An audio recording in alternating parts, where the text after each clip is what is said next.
Bíblia, Evangelho de Jesus, escrito por Lucas, capítulo 10, versículo 25.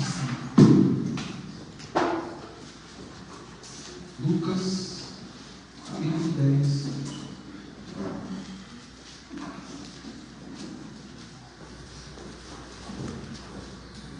capítulo 10, versículo 25. Quando você procura, nós vamos agradecer a Deus pela vida da Cristina, da Fátima e da Vil, que está nos visitando esta noite. Vocês querem manifestar a alegria dizendo um amém bem forte? Amém! Muito obrigado pela visita de vocês. A nossa irmã ela esteve um tempo atrás aqui e ela pediu oração, ela ia passar por uma cirurgia. E nós hoje também agradecemos a Deus pelo resultado positivo dessa cirurgia. Eu também quero agradecer todas as orações que teve por mim. Amém. Você pode aplaudir o Senhor?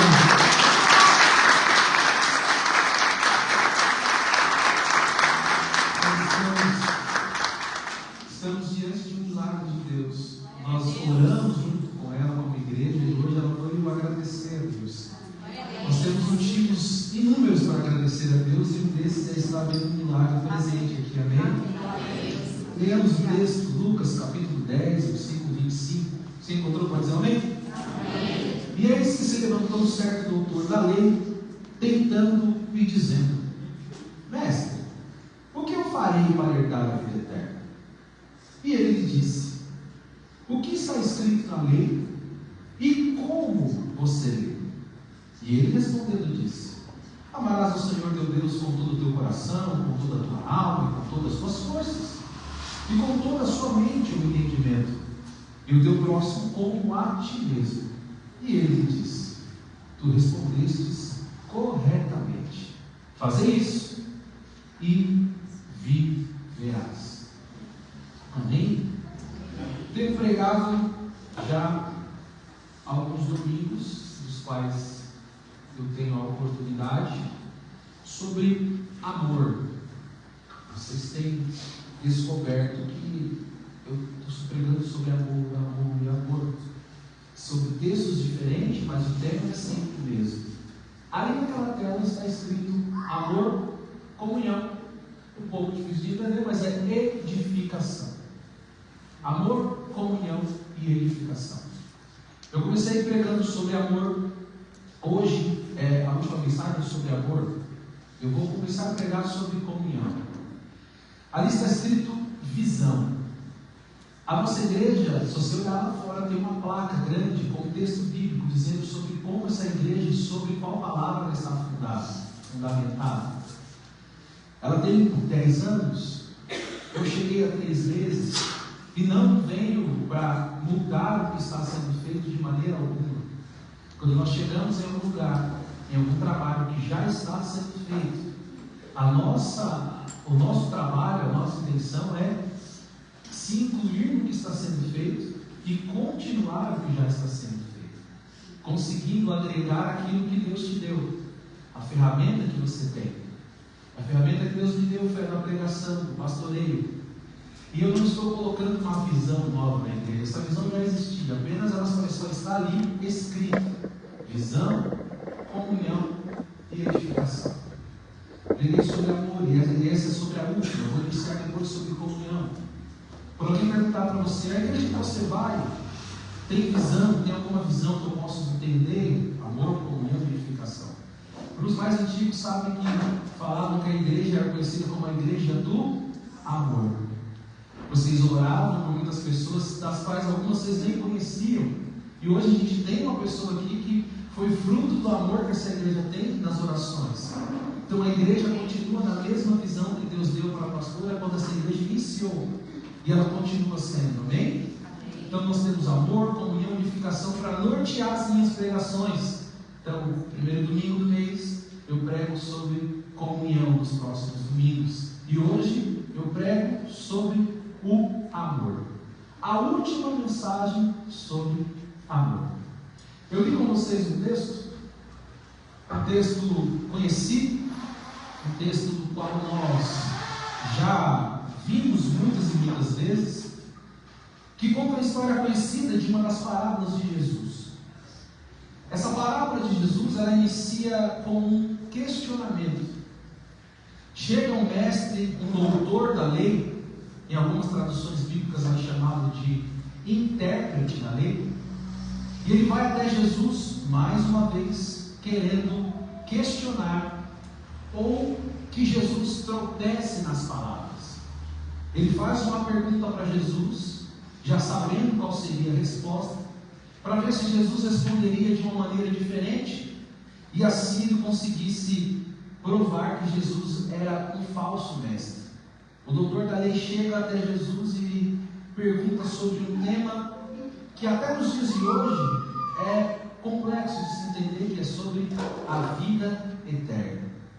Ele começa falando sobre o que ele precisa fazer para herdar a vida eterna, partindo do princípio de que ele acredita que a vida humana não termina apenas na terra, que não se finda apenas nesse tempo que temos de vida, que terminou-se aqui, existe ainda uma eternidade a ser enfrentada, a ser encarada. E essa eternidade tem dois caminhos: uma eternidade com Deus, uma eternidade sem Deus. E você só consegue resolver essa equação enquanto você está vivo, enquanto você está aqui. E a pergunta do doutor da lei é essa: Jesus, o que eu faço para herdar a vida eterna? Ele chama Jesus de mestre, e ele é um doutor. Na fala dele, ele já coloca Jesus abaixo dele. O mestrado é abaixo do doutorado. Ele chega em Jesus e diz: mestre, o que eu faço para herdar? Já deixando aqui uma diferença. Jesus responde ele com outras duas perguntas. Versículo 25, ele chega e pergunta para Jesus: o que farei para herdar a vida eterna? No verso 26, Jesus responde com duas perguntas, dizendo: o que está escrito e como você lê? Ele era um intérprete da lei. O que seria um intérprete da lei? Ele lia a lei de Moisés, aquela lei lá nos 10 mandamentos, e dentro dos 10 tinha 613. E cada vez que ele lia, ele podia interpretar para que as pessoas melhor entendessem, melhor compreendessem quais eram as leis. Jesus, por muitas vezes, falava: olha, vocês viram o que está escrito? Ele completava: eu, porém, vos digo. Ele interpretava também a lei. E Jesus responde para ele com duas perguntas: como está escrito e como você lê. Porque tem diferença entre o que está escrito e como a gente entende o que está escrito. Por conta dessa diferença, existem muitas pessoas que leem uma coisa e entendem outra completamente diferente. Se você for ler qualquer texto bíblico com o seu olhar contaminado por alguma visão, contaminado por algum ensino, muito provavelmente você vai interpretar diferente do que o que está escrito. E Jesus pergunta para ele exatamente assim: eu sei o que está escrito, você também sabe, mas eu quero saber como que você interpreta essa lei, o que está escrito. Ele fala: olha, eu entendo que lá está escrito, Deuteronômio capítulo 6, versículo 5, ele diz assim: amarás o teu Deus sobre todas as coisas, com toda a sua força, de toda a sua alma e de todo o seu coração. O intérprete da lei, ele diz assim: ó, amarás a Deus sobre todas as coisas, com toda a força, de toda a sua alma, e ele acrescenta um ponto que é de todo o seu entendimento. Em Deuteronômio 6 e 5, onde está o mandamento escrito, não tem o entendimento no final. Quem acrescenta o entendimento é o intérprete da lei. Ele coloca algo a mais, um ponto a mais de observação para as pessoas. E os doutores da lei tinham essa característica de sempre acrescentar alguma coisa, colocar a mão na balança e pesar um pouco mais, deixar mais difícil aquilo que já tem a sua dificuldade. A caminhada cristã, ela já não é fácil, e muitos ainda acrescentam coisas que lá não estão. O mestre da lei, ele tem a oportunidade de falar a lei como é, mas ele acrescenta um ponto. E é um ponto difícil, porque como que nós vamos entender a Deus? A nossa mente é limitada, a nossa mente ela é pequena diante da grandeza de Deus. Quando nós falamos de Deus, nós falamos sobre atributos, que são coisas que nós atribuímos a Deus. Falamos que Deus é bom, porque nós conhecemos uma bondade, mas Deus ele é acima, além disso. Mas ele coloca que temos que amar a Deus de todo o coração, de toda a alma, com toda a força e com o entendimento. Só que Jesus não o repreende. Entender a lei, e como entender a lei é simplesmente além do que uma interpretação do texto comum. Era como ele aplicava a lei na vida dele. Jesus pergunta para ele como ele aplicava, como ele entendia, ele vai aumentando. Assim funciona a mente de alguém como um doutor da lei. Ele vai criando coisas, ele vai aumentando coisas que chega uma hora que nem ele mesmo consegue cumprir aquilo que ele colocou como exigência. Ele aumenta tanto as dificuldades que chega uma hora que ele se vê fora daquilo que ele criou. Então, quando ele cria algumas coisas, ele acrescenta algumas coisas, ele acaba dificultando para ele também. E aqui Jesus fala para ele: disseste bem, a sua resposta foi boa. Por mais que você acrescentou aí o entendimento, você respondeu de maneira correta. Versículo 28, acompanha aí. Mas ele diz: tu respondestes corretamente. E Jesus conclui dizendo para ele: então vai e faça isso que você disse. Ou seja, ele perguntou para Jesus, Jesus respondeu com duas perguntas, ele responde corretamente, Jesus fala: agora é só você fazer o que você falou. Ou seja, as palavras do doutor serviu para ajudar a ele mesmo. O que ele disse, o que ele falou, serviu como parâmetro para ele. Assim como a mensagem que eu prego para vocês hoje serve como um parâmetro para mim mesmo. Toda a lei do Senhor, quando ela é falada por nós, ela continua aí sendo valendo para que nós possamos cumprir aquilo que a gente falou. Por isso que ele aumenta, e você vai descobrir nos próximos versículos que ele aumentou as dificuldades, mas que ele não conseguia fazer aquilo que ele cobrava que o povo fizesse. Ele aumentou as dificuldades, e ele falou para todos das dificuldades, mas ele não conseguia cumprir. Como que a gente sabe que ele não conseguia cumprir? Verso 28 diz: tu respondeste corretamente. Mas no 29 diz: mas ele, querendo justificar-se a si mesmo, disse a Jesus: quem é o meu próximo? Por que ele tenta se justificar? Porque ele viu e descobriu que aquilo que ele cobrava dos outros, nem ele estava fazendo. Então ele chega para Jesus com muito questionamento, com muitas indagações, e pergunta para Jesus como ele faz para dar a vida eterna. Jesus pergunta como ele lê, como entende. Ele cita ali o mandamento de cor, e ele acrescenta um ponto, e Jesus olha para ele e diz: muito bem, a teoria está perfeita, agora é só você ir e fazer. E Jesus fala: já vai seguir a sua vida. Aí ele começa a tentar se justificar, dizendo: não, mas espera aí, eu preciso saber mais. Me fala aí, como que eu posso amar o meu próximo? Quem é o meu próximo? Ele começa chamando Jesus de mestre, se colocando acima como um doutor. E no final de duas perguntas de Jesus, ele está dizendo: o senhor pode me ensinar como eu faço?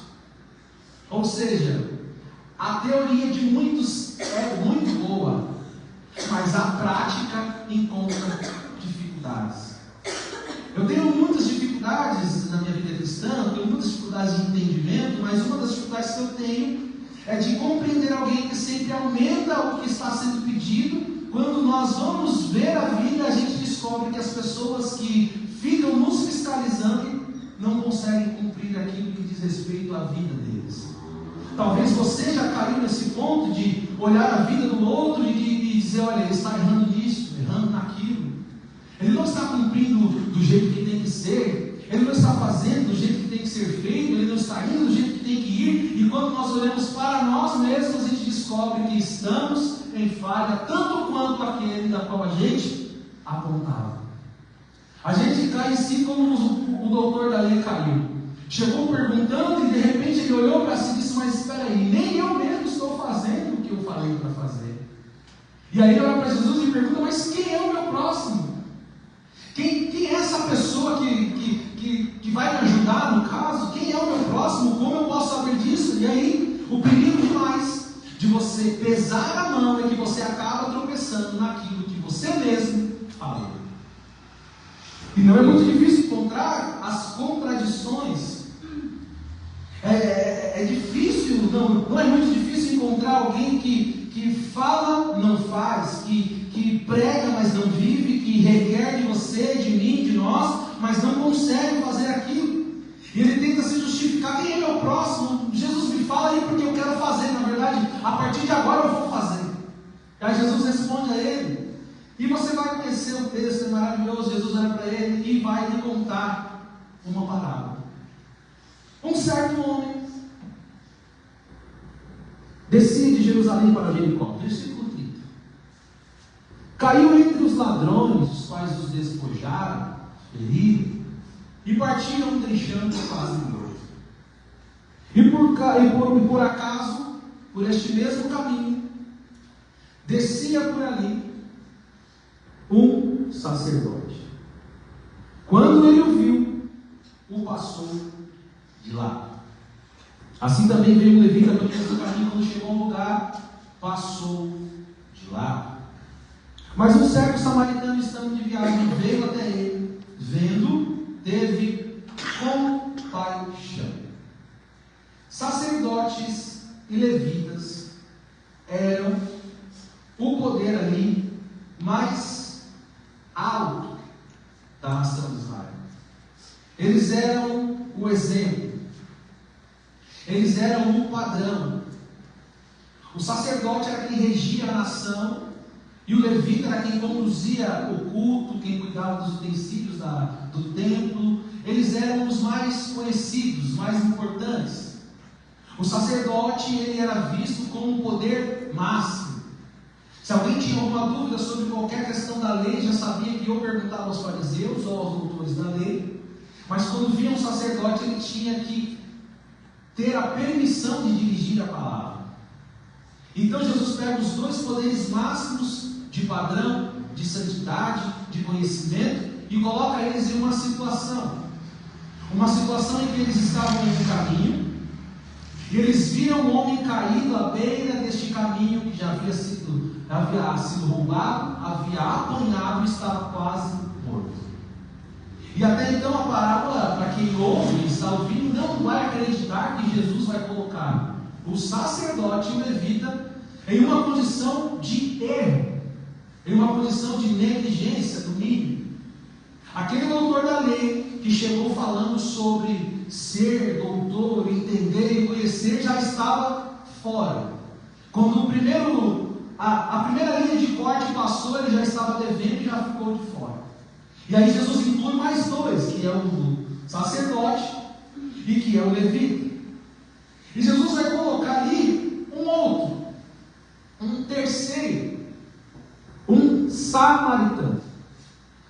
O samaritano natural de Samaria. E como que tinha essa dificuldade? Por que Jesus coloca esses três para comparar, para contar uma história e trazer o seu ensino? Muito tempo atrás na história de Israel, um dos reis mais conhecidos morre. Ele morre e quem assume o trono é seu filho. O filho desse rei assume o trono e ele vai governar Israel. E logo nos seus primeiros dias de governo ele começa a cometer alguns erros. Dentre eles, ele vai pesando a mão nos impostos, nas dificuldades, vai aumentando o trabalho, ao ponto que as 12 tribos acabam se dividindo. 2 ficam em um lado, 10 vão para o outro. Aqueles que foram para Samaria, os que estavam na cidade de Samaria, é considerado por aqueles que ficaram em Jerusalém, aqueles que desrespeitaram a lei de Deus, os desobedientes, os que não são considerados de salvação. Então, os samaritanos agora são tidos como apóstatas, ou seja, aqueles que abandonaram a fé, que não merecem nem ao menos uma saudação quando forem encontrados. Ou seja, dividiu a nação em duas. Ficou o povo de Samaria e o povo de Judá, Jerusalém. Em Samaria foi construído um templo, alguns altares, e esses altares ficaram lá. E o povo de Samaria agora não tinha mais comunhão com o povo de Judá, mesmo vindo da mesma linhagem. Agora os samaritanos são considerados impuros, apóstatas, de alguém que você encontra na rua e muda a calçada, nem para falar. Além de não falar com eles, eles pararam de passar no território dos samaritanos. Quando alguém saía de Judá e tinha que fazer uma viagem, e tinha como rota uma cidade vizinha, que seria Samaria, ele contornava o caminho para não passar por Samaria. Não tinha comunhão alguma. Era considerado impuros. Então os de Judá são santos, os de Samaria não servem. O sacerdote que mora em Judá, o sacerdote, o levita de Judá são sacerdotes legítimos, santos, mas os que estão em Samaria não servem mais. Já são aqueles que você encontra e na linguagem atual você diz: olha, fulano se desviou. Coloque o samaritano como alguém que não frequenta uma igreja, como alguém que não professa a mesma fé, no caso de você. Alguém que estava junto e não está. E aí você olha para ele e diz: nossa, está tão distante, errou o caminho, está longe da salvação de Deus, não vai encontrar salvação, não vai poder ser salvo. Eu não quero nem cumprimentar, eu não quero nem falar com ele. Assim eram os samaritanos. Aí Jesus começa a contar uma parábola que vem o sacerdote, que é o máximo conhecido por eles como santidade, o levita, que também faz parte disso, e coloca junto com o samaritano. Eles nem falavam sobre os samaritanos. Aí Jesus começa dizendo: e aí veio o sacerdote, e logo quem está ouvindo pensa: se é um sacerdote mesmo, ele vai parar para ajudar o que está caído. Não tem como um sacerdote passar direto. Não tem como um sacerdote negligenciar um mandamento como esse, de amar o próximo, de fazer alguma coisa por ele. Não tem como. Jesus diz: então, o sacerdote olhou e fingiu que não viu. E aqueles começam a olhar já, olha para o doutor e diz: espera aí, o doutor da lei já foi descredenciado. E agora Jesus está descredenciando um sacerdote. Mas talvez o sacerdote esteja ocupado com alguma coisa nessa história de Jesus, mas o levita, com certeza o levita vai parar. E Jesus ia então ver o levita, ele diz: não, o levita, a gente acredita nele. Aí Jesus diz: mas o levita também passou direto. Ou seja, os dois maiores exemplos não fizeram nada. O levita passou direto, o sacerdote passou direto, e Jesus chega no samaritano. E aí, sabe quando você vai ouvir uma história e você já vai tentando imaginar o final? As pessoas ouviram dizer: não é possível. Não é possível que Jesus vai dizer que o samaritano parou. Não pode ser que ele vai chegar a falar isso. Isso não pode ser falado de maneira nenhuma. Como que Jesus vai falar que os nossos maiores exemplos não fizeram nada e ele vai usar alguém que nós não acreditamos que pode fazer algo de bom, que não tem nem direito à salvação, não tem direito a nada? Não é possível que ele vai falar isso. Aí Jesus diz: envia um samaritano. E esse samaritano, ou conhecido aí como o bom samaritano, ele parou. Ele parou, e não só parou, ele veio até onde o homem estava, e ele teve compaixão. Para quem está ouvindo Jesus dizer algo desse tipo, já começa a imaginar: o que será que ele quer dizer? Onde será que ele vai chegar? A gente acabou de ver, eles estavam vendo, é a mesma cena. Eles viram o doutor chegar, perguntando com ar de superioridade, e depois de poucos minutos de conversa, viram o doutor da lei dizer assim: eu não sei o que eu estou fazendo. Eu não sei o que eu estou fazendo, eu interpreto a lei, mas eu não consigo fazer. Então eles já viram alguém chegar e ser descredibilizado. E aí eles veem Jesus descredibilizando outros dois e colocando no lugar onde deviam estar os dois, um samaritano. Jesus dizendo para você entender melhor, para contextualizar você: nós somos cristãos. E aí Jesus está contando a parábola. Nesse nosso século ele diz: olha, tinha um homem que foi assaltado, caiu na rua da igreja, ali na frente. E aí o pastor passou, não fez nada. O cantor passou, o levita passou, os irmãos da igreja passou e não fez nada. E parou lá um espírita e foi lá e cuidou do cara. A gente ouvindo hoje com essas palavras, você diz: como assim? Quem tem que manifestar o amor é o cristão. E como que você fala uma coisa dessa?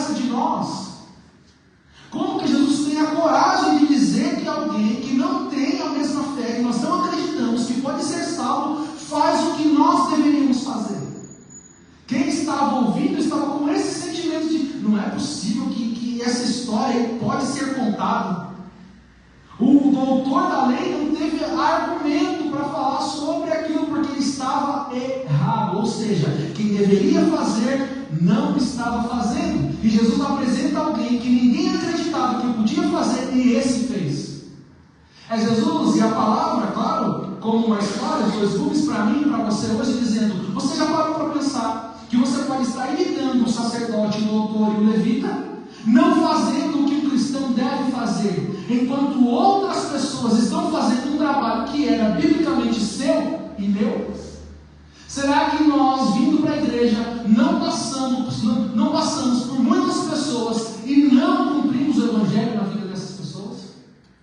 Será que dentro das nossas casas nós saímos para vir para o culto e lá ficou alguém que não vem para o culto, e a gente não prega para ele, a gente não fala de Jesus para ele, a gente não manifesta o evangelho na vida dele? Será que nós não estamos sendo igual ao doutor, ao sacerdote, ao levita, vendo outras pessoas fazer o que é oportunidade e biblicamente chamado meu e seu? Será que não tem alguém fazendo o nosso trabalho lá fora? Será que quando a gente não sai da igreja, a gente não tem a coragem nem de pregar para alguém? A gente não tem a coragem nem de falar de Jesus para alguém, do evangelho, da salvação? Eu creio que você tenha testemunhos, experiências. A experiência é a fonte mais segura de conhecimento, porque não é alguém te contar algo, é algo que você viveu. Eu posso falar sobre um testemunho que eu ouvi, mas só quem viveu sabe, de fato, todos os pontos daquilo que ele viveu.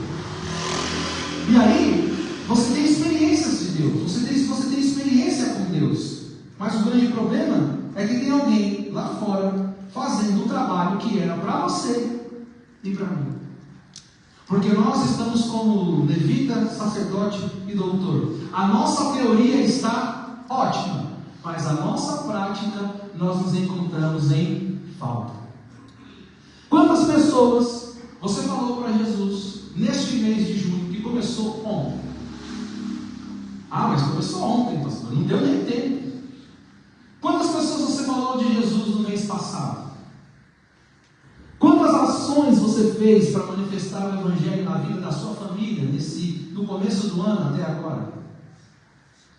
Você conhece a Bíblia, você lê a Bíblia, você sabe o que está escrito, você tem experiências com Deus, você ora a Deus, você chora, você vem no culto, mas você volta para casa e você não faz o que deve ser feito. Por quantas pessoas a gente passou e fez exatamente igual o sacerdote e o levita? Pessoalmente, como igreja do coletivo, quantas oportunidades você perdeu de manifestar o evangelho de Jesus na vida de pessoas?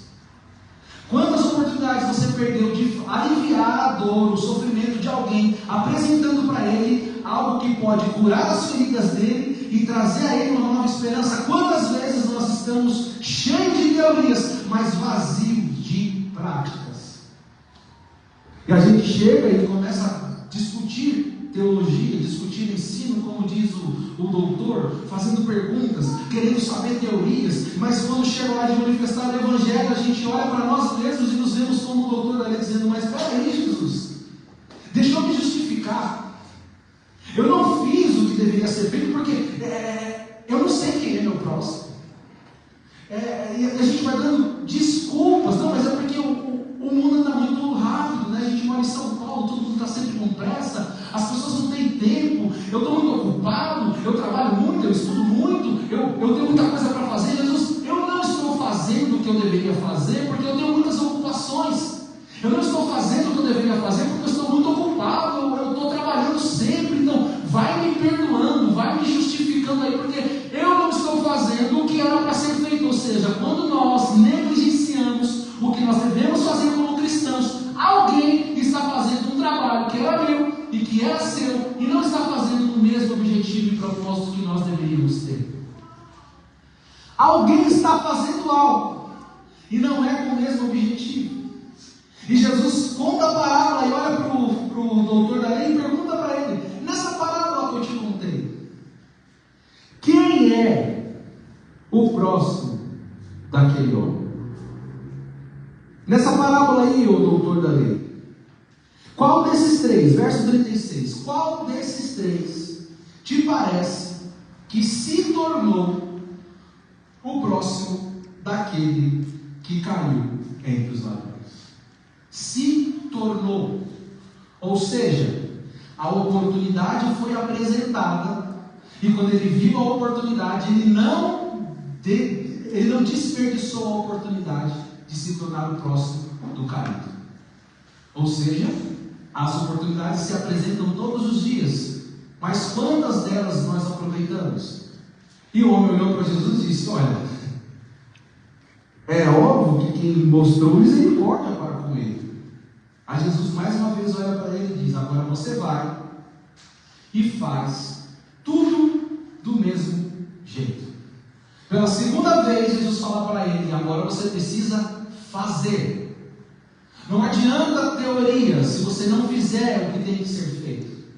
Não adianta você saber 75 versículos de cor, saber a Bíblia de cor e nunca cumprir um versículo que você sabe de cor.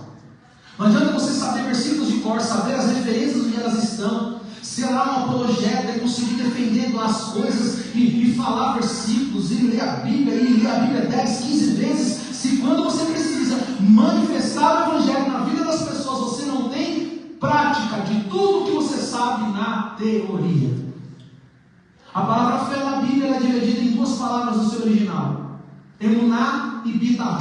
Emuná é teoria, bitahon é prática. A fé que agrada a Deus é a fé prática. É saber e fazer. É saber o que tem que ser feito e ir cumprir o seu chamado. O homem olha para Jesus e pergunta: mas quem é o meu próximo? Ele inverte a pergunta. Jesus pergunta para ele: não, o próximo não é o caído. O próximo é quem está ajudando o caído. Ah, Jesus, mas quem me ajuda? Quem é meu próximo? Não, você não é o caído. Você é quem tem que ajudar. O doutor daí se coloca em uma posição de dizer: não, mas eu preciso ser ajudado, alguém tem que vir até mim. Ele falou: não, você é o próximo. Vai e faz a mesma coisa que o samaritano da teoria acabou de fazer. Vai e seja o próximo de alguém. Vá e faça o que precisa ser feito. Em nenhum momento do texto você vê Jesus acusando ele de alguma coisa. Ele se acusou sozinho. Quando ele falou a teoria e ele olhou para si e falou: peraí, o que eu acabei de falar não é o que eu faço. O que eu acabei de cobrar não é o que eu ando fazendo. O que eu acabei de fiscalizar, se a fiscalização fosse comigo, eu estaria errado. E aí nós, como cristãos, quantas vezes nós julgamos as pessoas? Quantas vezes a gente se coloca em uma posição diferente? Quantas vezes a gente se coloca em um lugar melhor do que o outro? Quando precisamos manifestar o Evangelho. Tira essa ideia de que eu sempre preciso de ajuda, tadinho de mim, quem é meu próximo, quem vai me ajudar, quem vai me levantar. Jesus está dizendo para mim e para você hoje: todos os dias quando você sai da sua casa, você tem a oportunidade de ser o próximo de alguém que está caído. Você tem inúmeras oportunidades. Se você fizesse um exercício de memória agora, você vai lembrar que nessa semana você teve várias oportunidades de manifestar o Evangelho. E quantas você aproveitou? Quantas oportunidades? Quantas pessoas passaram pela sua vida essa semana? Quantas pessoas você cruzou essa semana? Se passou, olhou, conversou, ficou um tempo, parou, até conversou sobre outras coisas, mas não falou o que deveria ser falado, não fez o que deveria ser feito. Falou do tempo, falou que esfriou, falou do futebol, falou sobre muita coisa, falou da tecnologia, mas nunca falou assim: você já conheceu Jesus? Oportunidade você e eu tivemos, mas quais delas nós aproveitamos? O problema da parábola não era com quem estava caído, o problema foi com o levita, com o sacerdote, que passaram direto. Quem deveria fazer não está fazendo, ou seja, nós estamos negligenciando amar o próximo como a ti mesmo. Jesus olhou e disse: meu amigo, o tema já está aí. Amar o próximo como a ti mesmo. Mas como entender esse amar o próximo como a ti mesmo? Se você já viajou de avião, você vai lembrar que tem uma frasezinha conhecida, em todos os voos é falada. Ele vai falar para você que em caso de despressurização da cabine, máscara está na sua frente, primeiro coloque em você e depois na pessoa mais frágil que estiver ao seu lado. Certo? Então primeiro você põe a máscara em você e depois você coloca em quem estiver mais frágil ao seu lado. E essa pregação não é sobre uma conversa de avião. É sobre a causa, não o efeito. Quem não consegue manifestar o amor de Deus ao próximo tem grandes chances de estar negligenciando o amor a si próprio. O problema não é o sacerdote passar direto. O problema é que o mandamento é amar a Deus sobre todas as coisas e amar ao próximo como você se ama. Como ama a ti mesmo. Mas a gente sabe, eu me amo, eu cuido de mim, eu sei quem eu sou. Mas quando negligenciamos o amor ao próximo, deixamos claro que lá dentro da nossa alma, nós não estamos fazendo aquele simples que a mulher do avião fala para nós. Nós não estamos cuidando de nós e, portanto, nós não cuidamos de ninguém. O amor a si, para ser manifestado ao próximo, precisa ser preenchido por completo. Primeiro em mim, para depois ser manifesto ao outro. O grande problema não é, o maior dos problemas não é não ajudar. O não ajudar é o efeito. O problema é que o amor em si, em você, dentro de cada um de nós, está com defeito. Nós declaramos que amamos a Deus sobre todas as coisas. Nós declaramos que amamos a Deus sobre tudo, sobre todos. Nós declaramos, mas não fazemos o que deve ser feito. Inverta a palavra. Em vez de colocar lá, ame o próximo como a ti mesmo, coloca primeiro se ame para conseguir amar ao próximo. Quando negligencio o ensino, o maior prejudicado não é o outro, sou eu. Quando eu não faço o que Deus manda eu fazer, o maior prejudicado não é o próximo. Começa comigo. Então, a cada vez que você descumpre o que tem que ser cumprido, você demonstra que você não se ama. Cada vez que você prefere o pecado à santidade, você declara com a sua atitude que você não se ama. Cada vez que você maltrata alguém, ou desrespeita alguém, ou ofende alguém, você deixa claro que tem um problema dentro de você, que é evidenciado no tratamento que você dá ao próximo. Ame a Deus, e aí depois você começa a se resolver com você mesmo, para você conseguir amar os que estão ao seu redor. Se você tivesse a oportunidade de por 5 minutos pensar no que já aconteceu a você, nas vezes que você maltrata o outro por um problema seu, você vai descobrir que o que eu estou falando não está muito longe da sua realidade. Quando você não está bem com você mesmo, e aí alguém vem falar com você, você maltrata a pessoa, sendo que ela não é culpada do seu problema, não foi ela que causou esse problema, mas você vai nela, personifica nela um problema que você sabe que não é com ela, é com você mesmo. Todas as vezes que eu maltrato o próximo, eu maltrato o outro, eu deixo claro que eu tenho um problema entre o amor de Deus comigo e eu não consigo evidenciar ele na vida das pessoas. E como eu falei para você, não é uma conversa sobre avião, não é sobre colocar uma máscara em você e depois o mais frágil. É mais profundo do que isso. É você ter uma cartilha de teorias, mas quando você fecha, some tudo que você deveria fazer, junto com a Bíblia fechada. É você ser um doutor da lei, conseguir falar sobre tudo, mas não conseguir amar o seu próximo. A nossa relação é sempre entre nós e as pessoas. Você se relaciona com pessoas o tempo inteiro. E por que nós enfrentamos problema como igreja? Como pessoas que congregam no mesmo lugar, que têm a mesma fé, que se reúnem uma vez por mês para ceiar. Por que nós temos problemas como igreja? Porque nós estamos tendo problemas com o amor de Deus. Nós estamos tendo dificuldade em amar a nós mesmos, cumprindo o que a Bíblia nos manda e evidenciar esse amor a alguns de nós. E você pode pensar e dizer, nossa, essa igreja talvez ela tenha alguns problemas que eu acho que deveria ser resolvido, eu acho que a gente poderia ser melhor como igreja, mas pense em você, qual é a sua responsabilidade nesta igreja, na igreja que você congrega?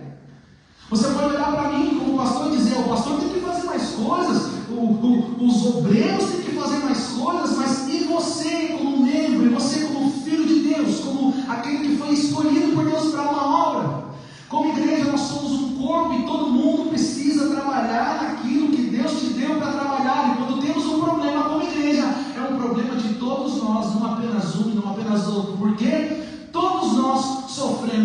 quando o amor falta em nosso meio. Todos nós sentimos, todos nós choramos, todos nós ficamos chateados e tristes, todos nós perdemos 1 ou 2 noites de sono, todos nós ficamos e perdemos quando o amor não é totalmente evidenciado em nós. E eu comecei a pregar, essa é a 5ª pregação, eu falei sobre o Coríntios 13, eu falei sobre o amor ao próximo, sobre o fruto do amor, eu falei sobre amar as pessoas, eu falei sobre amor, alguém já está pensando que chega de pregar sobre amor, eu não aguento mais ouvir sobre amor, mas Jesus está dizendo para nós, enquanto a mensagem não sair da teoria e ir para a prática, a gente tem que continuar no mesmo propósito. É muito fácil fazer como o doutor da lei faz, olhar para os outros e dizer, vocês estão errando nisso, mas hoje Deus nos convida a olhar para nós mesmos e pensar, por que a minha igreja não é melhor? Porque será que eu não estou sendo o melhor que eu posso ser na minha igreja? Será que eu tenho oportunidade de fazer mais na minha igreja e eu não estou fazendo esperando que os outros façam? Será que eu estou sempre terceirizando a minha responsabilidade, esperando, não, se alguém fizer eu faço, se alguém amar eu amo, se alguém ir eu vou? Não, você não pode terceirizar, porque ninguém vai ser salvo de mão dada com o outro, cada um dará conta da sua vida, daquilo que fez diante de Deus, e como igreja o Senhor está nos dizendo hoje, vocês precisam amar a si, amar a Deus, para que o amor ao próximo possa ser evidenciado. O problema não está no outro, o problema está em nós. Nós estamos falando como o doutor da lei, nós estamos cobrando das pessoas, mas nós não estamos fazendo o que precisa ser feito. E se eu passasse uma folha em branco para cada um de vocês, para vocês levar para sua casa, e no domingo você trazer quais são os seus desejos de uma igreja melhor, o que você pensa de uma igreja bonita, de uma igreja boa para se congregar, você vai ter inúmeras discussões, você vai ter um monte de opiniões, você vai ter bastante coisa para dizer, mas se eu te entregar essa mesma folha e falar para você colocar nela assim, coloque aí o que você pode fazer para a sua igreja ser melhor, eu acho que muitas folhas voltariam em branco. A gente ficaria como o doutor da lei, olhando para Jesus e dizendo, mas como eu faço isso? Porque opiniões nós temos muitas, o doutor da lei tinha muita, mas quando Jesus perguntou para ele, mas e você, a sua parte, como está sendo feita? Aí ele olha e diz, Jesus, mas eu não sei muito como fazer. Jesus, é que eu não sei como ser crente, desculpa. É que eu não sei o que precisa ser feito, eu não sei onde tem a necessidade, eu não sei onde tem o problema, eu não sei, começa a justificar. Quantas justificativas a gente vem dando desde o início da nossa fé cristã até o dia de hoje? Mas quantas ações nós tivemos para mudar a história do lugar onde nós vivemos, congregamos e servimos a Deus? Como eu sempre falo aqui nas sextas-feiras, a mensagem, a palavra, ela é mais penetrante do que uma espada de dois fios, penetra até a visão da alma, do espírito, vai agir das medulas e apta para discernir os pensamentos e as intenções do coração. Esta palavra de hoje é para mim e para você como igreja, concluindo esse sobre o amor. Nós estamos concluindo o amor para começar sobre a comunhão, mas a gente precisa pegar todas as mensagens que a gente ouviu sobre o amor de Deus e começar, a partir quando esse culto terminar, começar a colocar uma por uma em prática, porque aí você pensa, eu tenho uma igreja ideal na minha cabeça, a igreja ideal que você tem na sua mente, a igreja ideal que eu tenho na minha mente, começa comigo, começa com as minhas ações, com aquilo que eu estou fazendo para que isso possa acontecer. Ou seja, chega de terceirizar aquilo que eu e você temos que fazer, porque enquanto o sacerdote, o doutor e o levita passa, tem alguém fazendo o que era para mim e para você fazer como filho de Deus. Toda a teoria. Pastor, eu nem lembro a primeira mensagem que você pregou. Eu lembro de flashes, mas de tudo eu não lembro. Então fique em paz, eu vou mandar para você por escrito. Tem todas escritas lá. Desde a primeira. Mas como eu vou ser cristão? Eu não sei. Você não sabe como ser cristão? Tem quantos anos que você vem à igreja? Tem quantos anos que você tem a oportunidade de manifestar o Evangelho? Mas o problema é esse. A gente chega e diz, olha, o problema está sempre no próximo. E Jesus diz, não, mude a perspectiva. Será que o problema com o próximo não começa dentro de você? Se você não está bem, você não consegue fazer que as pessoas se sintam bem ao seu lado. Você já conviveu com pessoas das quais elas não queriam nem estar no ambiente? Você já conviveu com pessoas das quais não queriam nem conviver com você? Como amargo é você conseguir se relacionar com alguém que não quer se relacionar com você? Alguém dizer que você chega e fala, oi, tudo bem? A pessoa nem te responde. Você já conviveu com alguém que está no mesmo ambiente que você e não queria estar? Muitos estão desse mesmo jeito. Só que o problema nunca está comigo, sempre está em volta de mim. O problema orbita em volta de mim, pastor. O problema está sempre aqui, ó. E eu vou observando o problema aqui, pessoas ali. Mas Jesus está dizendo para nós, para de ver o que está orbitando em volta e olha o que está no seu coração. Vamos observar se nós não estamos sendo aquilo que Jesus condenou. Eu tenho muitas coisas a melhorar. Nós temos muitas coisas a melhorar. Eu não estou pregando para as cadeiras, para a parede. Eu estou pregando para pessoas, seres humanos, para você. Eu estou pregando para mim também. Você está nervoso? Jamais eu estou nervoso. Mas a palavra de Deus, antes de denunciar você, ela denuncia a mim também. A palavra é para todos nós que estamos ouvindo. Até quem está ali na live, ouvindo de casa, já se tornou indesculpável ouvir essa mensagem. Deus está requerendo de nós que a gente ame a Deus sobre todas as coisas, ame a nós mesmos, e assim a gente vai conseguir amar o nosso próximo. Então, antes de você falar qualquer coisa sobre o outro, sobre o ambiente de igreja, pense: o que eu estou fazendo para melhorar? Se você chegar à conclusão igual o doutor da lei chegou, aí a gente não fala nada. Eu tenho muita teoria. A teoria tem de monte, mas o que Jesus quer de nós é prática. Não dá para amar o outro se você não se ama, não dá para perdoar o outro se você não se perdoa, não dá para dar ao outro aquilo que você não tem. Não tem como você tentar ajudar o outro se você não está se ajudando. Não dá para colocar máscara mais frágil se a sua ainda nem colocou e você está morrendo por falta de oxigênio bíblico. E Deus está te dizendo: vamos começar a tratar a causa e não o efeito. Se cada um de nós começarmos a olhar para dentro de nós com a palavra de Deus, a gente vai começar a viver em ambientes melhores, na sua casa, no seu trabalho, na sua igreja, nos lugares que você vai. Começa a partir de você. Se você não lembrou nada, não decorou nada, lembra o seguinte: antes de colocar máscara na pessoa do meu lado, eu preciso colocar em mim. Antes de eu tentar fazer algo com o outro, eu tenho que fazer comigo. Se a gente sempre ficar no efeito, a causa nunca será tratada e o problema nunca será resolvido. E Jesus volta e a gente vai chegar naquele grande dia e dizer: eu profetizava, curei, ressuscitei mortos. E Jesus vai dizer: mas eu não te conheço. Como que eu faço para herdar a vida eterna? Ame a Deus sobre todas as coisas. Ame ao seu próximo como a ti mesmo. Fazei estas coisas e viverás. Pastor, o que fazer? O que fazer? Primeiro começa fechando seus olhos. E aí você vai falar com Deus. Ninguém te conhece melhor do que você mesmo. Eu me conheço. Ninguém melhor do que nós mesmos para saber aonde estamos errando. E o porquê o Senhor nos falou conosco sobre este tema.